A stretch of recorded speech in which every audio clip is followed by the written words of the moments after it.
Bloomberg, on Monday, Danes will be able to get a professional haircut for the first time in over a month, after lawmakers agreed to free hairdressers from the country's lockdown.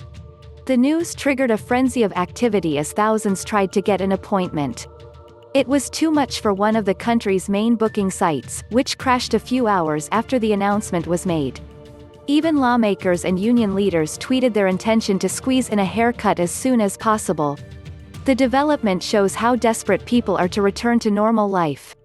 Denmark stands out as one of the first European countries to impose severe restrictions on movement after the threat of COVID-19 became clear. Thanks to its early response, Prime Minister Mette Frederiksen says it's now possible to try to return to normal sooner than others. Denmark sent its youngest children back to school on Wednesday. Lawmakers agreed this morning to let judges resume normal operations later this month, while other businesses freed from the lockdown include driving schools and tattoo parlors. Dentists are also set to reopen their practices, though Danes seemed more eager to get their hair done than arranged to have their teeth checked.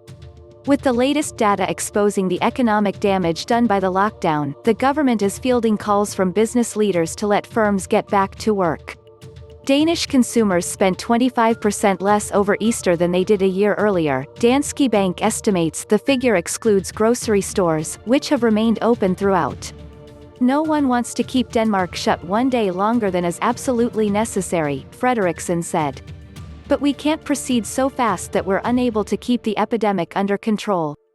Morten Østergaard, the leader of the Social Liberals that form part of the ruling bloc in Parliament, said the new agreement is a welcome relief for small businesses.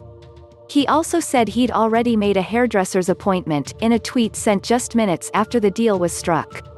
The latest decision follows considerable pressure from Parliament's centre-right parties. But talks were steered by guidance from Denmark's top medical experts, Frederiksen said. And while some small businesses were cleared to resume business, many other corners of the economy will remain shuttered, including cafes, restaurants and bars. Denmark's borders are still closed, travel restrictions still apply and groups of more than 10 will continue to be banned. Denmark, like other countries, is weighing the health risks against the catastrophic economic damage of a protracted lockdown. Frederiksen's government estimates a slow return to normal would wipe 6% off GDP, double the contraction seen in a quick reopening of the economy.